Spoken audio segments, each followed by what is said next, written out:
Саламатсыңдар ма балалар? Бүгін бізде 8-ші сабақ.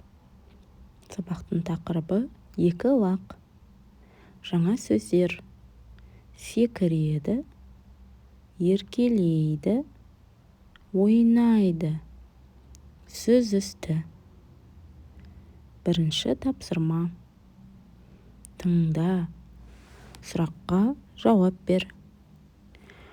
Шөре-шөре лағым, тентек болма, шырағым. Секек деме, деміңді-ау, селтең демей, құлағың.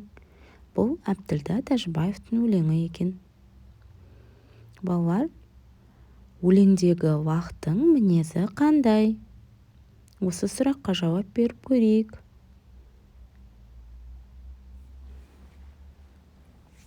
Әрине, сен дұрыс таптың. Өлеңдегі лақтың мінезі тентек, ерке екен, балалар. Оны өлең шумақтарынан байқауға болады.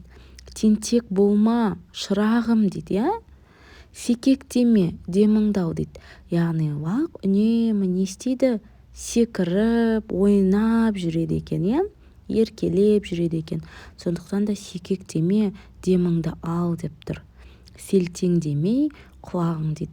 Оның екі кішкене мүйізі бар, құлағы бар. Сондықтан жаңа сөздерде сүзісті деген сөзді қолданған. Яғни олар бір-бірімен сүзісіп ойнайды екен, кішкене мүйізімен. Сондықтан да өлеңдегі лақтың мінезі тентек, ерке, сондай үнемі ойнап жүретін сондай мінезді айтуға болады екен.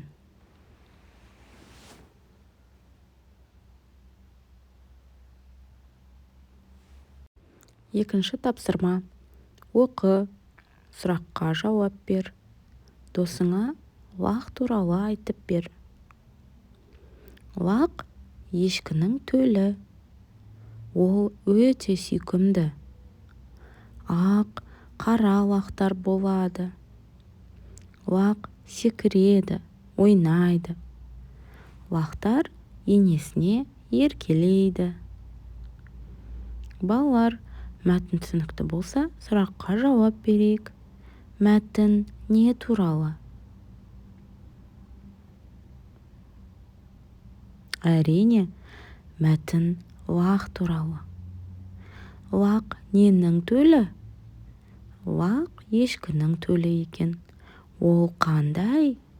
Ол өте сүйкімді екен. Және ақ, қара екен. Лақ не істейді? Лақ секіреді, ойнайды. Және енесіне еркелейді екен. Балалар, мәтін түсінікті болды деп ойлаймын. Мәтін түсінікті болса, ары қарай тапсырманы жалғастырамыз. Балалар, үшінші тапсырма. Лақты сипаттап, дәптерге жаз. Балалар, жаңа біз екінші тапсырмада мәтін оқыдық. Лақтың қандай екенін, не істейді екенін айтып өттік. Енді мәтін бойынша біз тапсырманы дәптерге орындаймыз. Сұрақтарға жауап береміз. Лақ қандай? Лақ не істейді?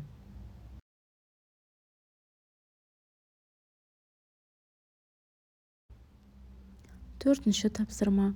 Суреттерге қара, мәтін құрастырып айт. Екі лақ деген мәтінді құрастыруымыз қажет екен. Тірек сөздер кездесті, жол бермеді, сүзісті, құлады.